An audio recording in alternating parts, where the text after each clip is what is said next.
24 अरब रुपए के केसेस इसके ऊपर। और अब क्या हो रहा है, इसको एनओरो मिल रहा है। एफआईए जो इसके ऊपर, जिसने उसके ऊपर केस बनाए थे, अब एफआईए सारे केस खत्म कर रही है।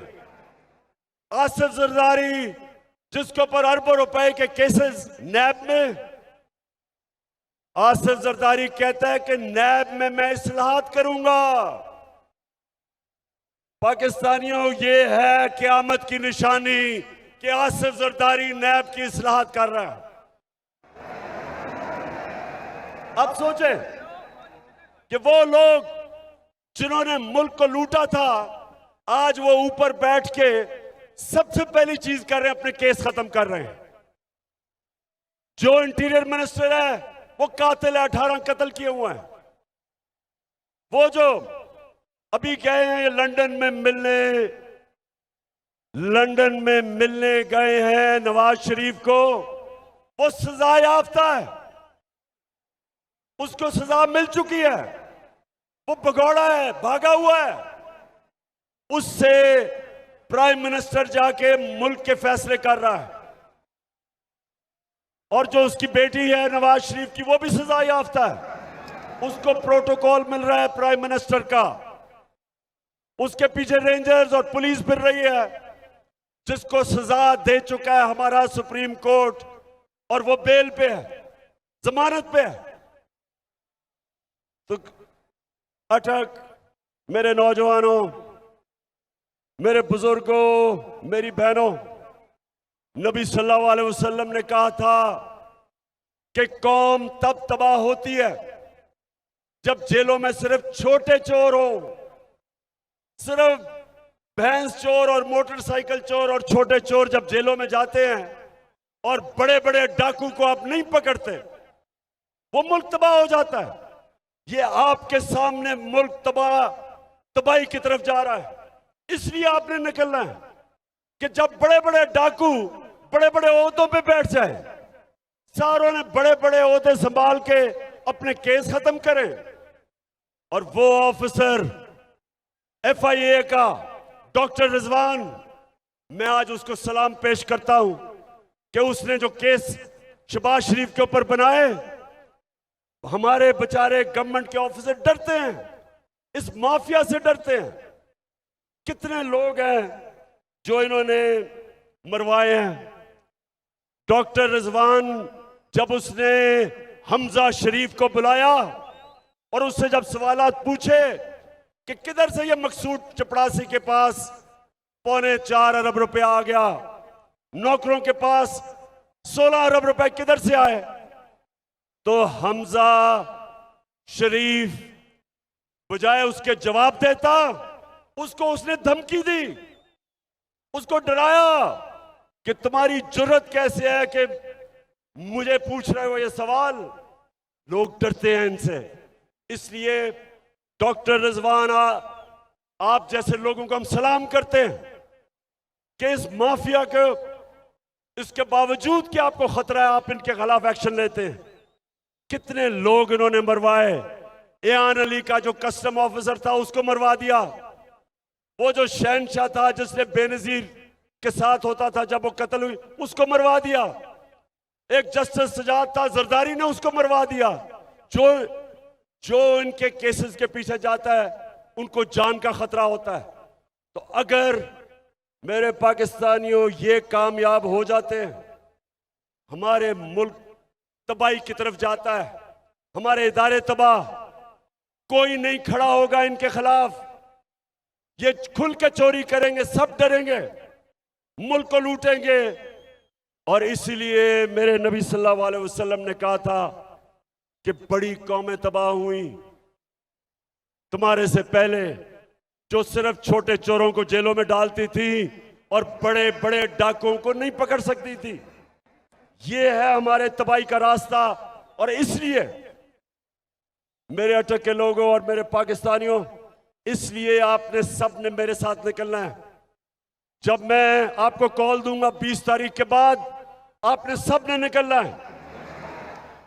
और आपने किसी चीज का खौफ नहीं होना चाहिए आपको। नौजवानों, मेरे नबी सल्लल्लाहु अलैहि वसल्लम ने मदीना में क्या किया था, आपको मैं आखिरी बात करने जा रहा हूं, गौर से सुने। वो मदीना के लोग जिनकी कोई हैसियत नहीं थी, मेरे नबी ने क्या किया था कि वो दुनिया की इमामत करने लग गए। थोड़ी देर में अजीम लोग बन गए।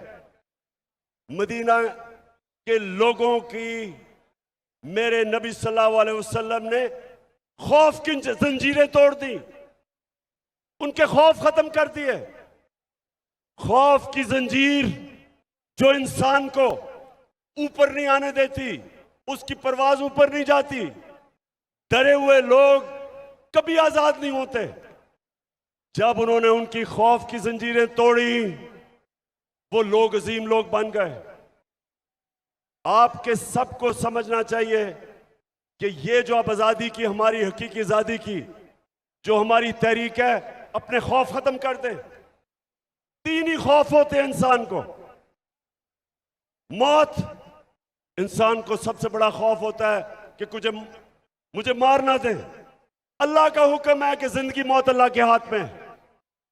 दूसरा खौफ कि मुझे जलील ना कर दे। अल्लाह ने कहा कि इज्जत जिल्लत मेरे हाथ में है। और तीसरी, रिस्क, मेरी नौकरी ना चली जाए, मुझे नौकरी से ना निकाल दे। अल्लाह ने कहा हुआ है कि रिस्क मेरे हाथ में है। तो डर किस चीज का, किस चीज का डर है आपको? इसलिए आपने सबने मेरे साथ निकलना है। और मैंने इंशाअल्लाह, जब मैं आपको कॉल दूंगा, हम कभी इस्लामाबाद में जब तक ये इलेक्शन नहीं अनाउंस करेंगे, ये हमारी तहरीक जारी रहेगी। कोई पीछे नहीं हटेगा। सारे काम को मैं आज दावत दे रहा हूं। तहरीक इंसाफ को नहीं दावत दे रहा, अपनी कौम को दावत दे रहा हूं, पाकिस्तानियों को दावत दे रहा हूं। सारे अपने लोगों को, नौजवानों को, बच्चों को, फैमिलीज को, अपने सरकारी नौकर, अगर वो डरते हैं नौकरियां चली ना जाएं तो अपनी फैमिलीज को भेजना। हमारे पुलिस वाले, हमारे फौजी अपनी फैमिलीज भेजें, क्योंकि ये पाकिस्तान की आजादी की जंग है। ये मेरी जंग नहीं है, ये हमारी आजादी की जंग है। दो किस्म की, ना हम किसी दूसरे बाहर के मुल्क की गुलामी करना चाहते हैं, और ना ही हम इन चोरों की गुलामी करना चाहते हैं। दो किस्म की हमारी जंग होगी। बाहर की जो साजिश इस मुल्क में अपने पुतले रखने के लिए, उससे हमने आजाद होना है। और ये जो चोर और डाकू हमारे ऊपर मुसल्लत हो गए, इनसे आजाद होना है। अटक के लोगों, आप तैयार हो? हाथ खड़ा करके बताओ। इंशाअल्लाह मैं आप सबको मैं मिलूंगा इस्लामाबाद में। जो इस्लामाबाद नहीं आ रहा है वो अटक में निकलेंगे, लेकिन निकलना हर पाकिस्तान के शहरी ने है। और ये मेरा पैगाम सबको है कि जो भी कोशिश करेंगे आप, मैं जेल जाने के लिए तैयार हूं, लेकिन मेरी कौम निकलेगी।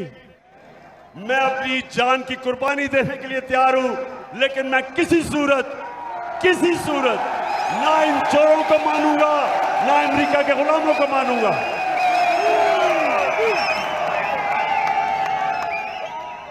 अटक के लोगों, आज जिस तादाद में आप निकले हो, और जो मेजर साहब आपको, अमीन असलम आपको, और जुल्फी बुखारी आपको, सबको, और जितने भी उन्होंने भी ऑर्गेनाइज किया, मैं सबको खराज तहसीन पेश करता हूं। सिर्फ आपने ग्राउंड बोर्ड थोड़ा और पीछे करते तो और लोग आ सकते थे। बाहर भी इतने ज्यादा लोग हैं, लेकिन आज मैं आप सबको खराज तहसीन पेश करता हूं। और इंशाअल्लाह आपकी और मेरी अब मुलाकात इस्लामाबाद में होगी। पाकिस्तान जिंदाबाद।